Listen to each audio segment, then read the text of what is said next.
Hi everyone, in this live session we are going to learn factorization. How do you factor the equation or the expression? So let's see what the first question is. Which of the following is equivalent to the expression shown above?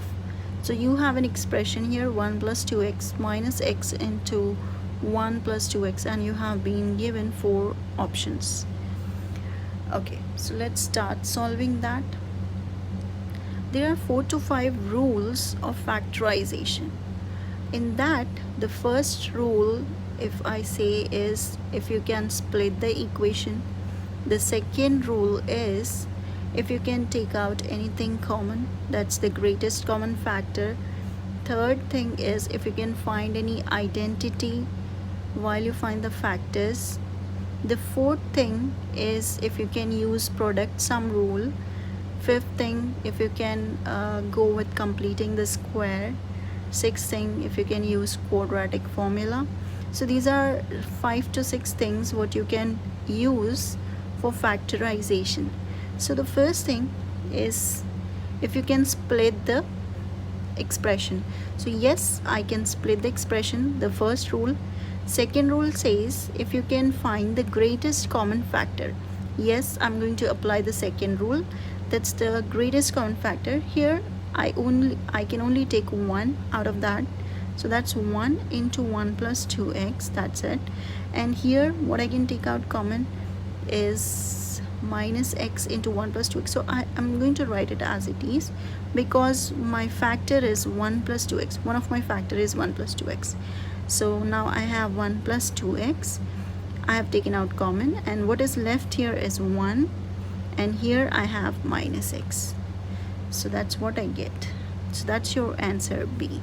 1 plus 2x, that's 1 minus x. That's it. Only we apply 2 rules, that is if you can split the expression, yes.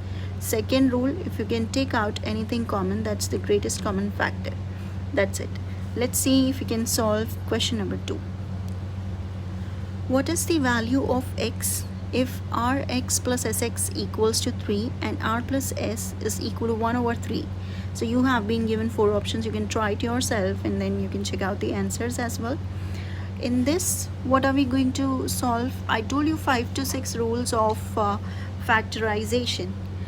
So there's no need of splitting in this because our expression is not that big.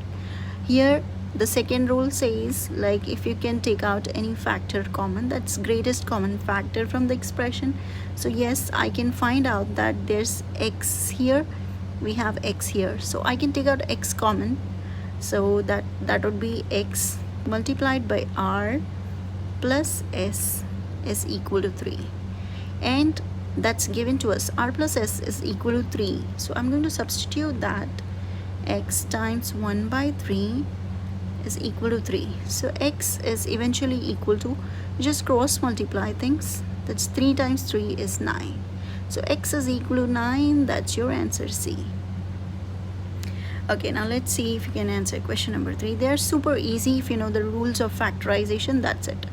Okay, which of the following is equivalent to the expression shown above? So you have an expression. Why is it called as expression and not an equation?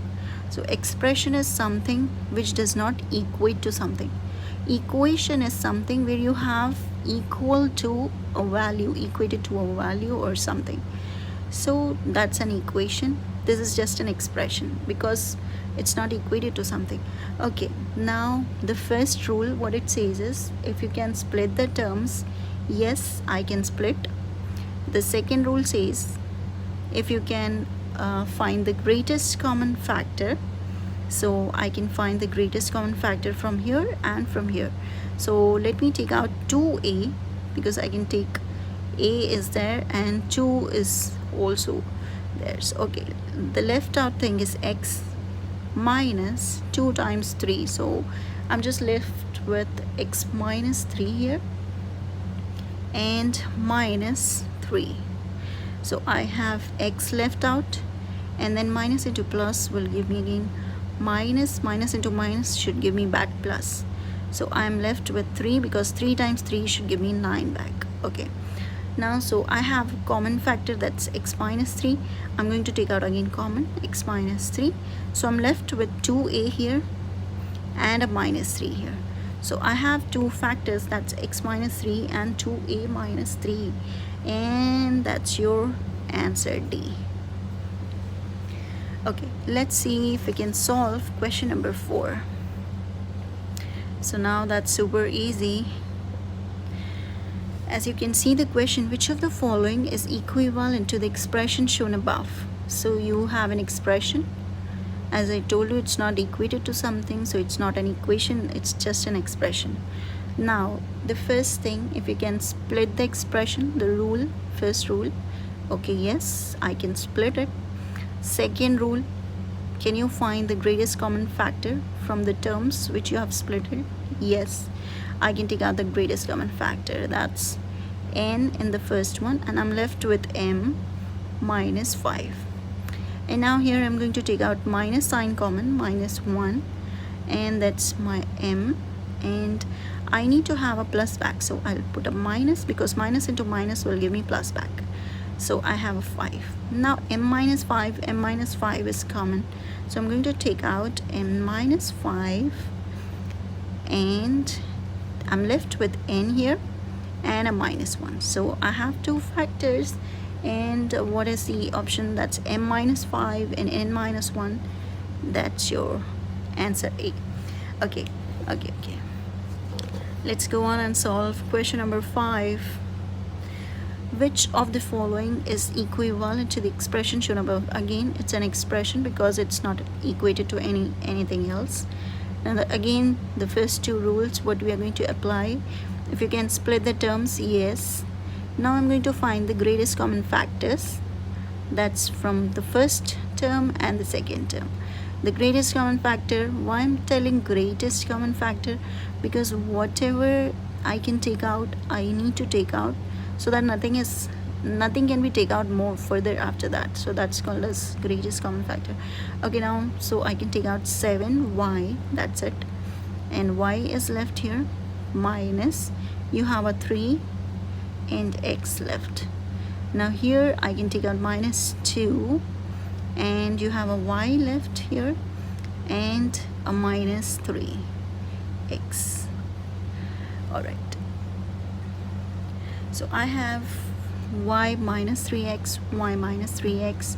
So I'm going to take out common y minus 3x multiplied by 7y minus 2. So these are the two factors which I've got, and that's your answer C, 7y minus 2 and y minus 3x. That's right. Okay, let's solve another question on this.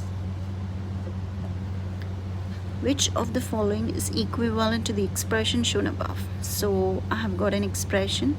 So now there are too many terms in this expression. So what will I do? I'll just do grouping of terms.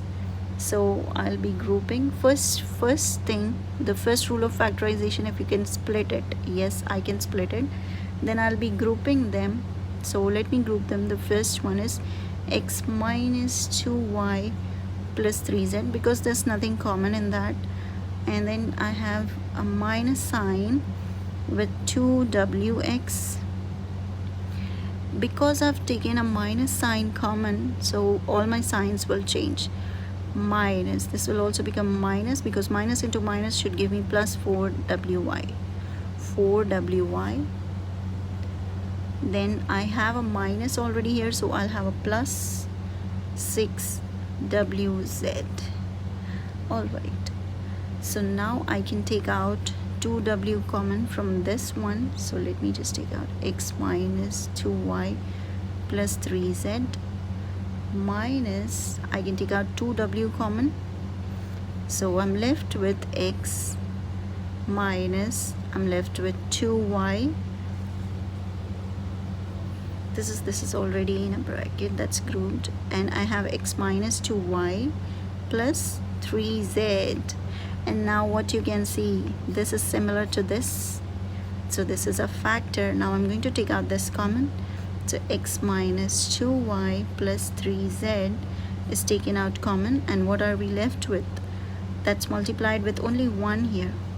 So I'm left with 1 minus, and what's multiplied with this? 2w. That's it. So we have got the answer as 1 minus 2w multiplied by x minus 2y plus 3z. That's your answer, B. Alright guys, if at all you like this session, please don't forget to share and subscribe. And if at all, your comment means a lot to us, so please do comment. And if at all you have any doubts, you can write it in the comment box. Thank you so much for joining. Thank you so much. Bye bye. Take care.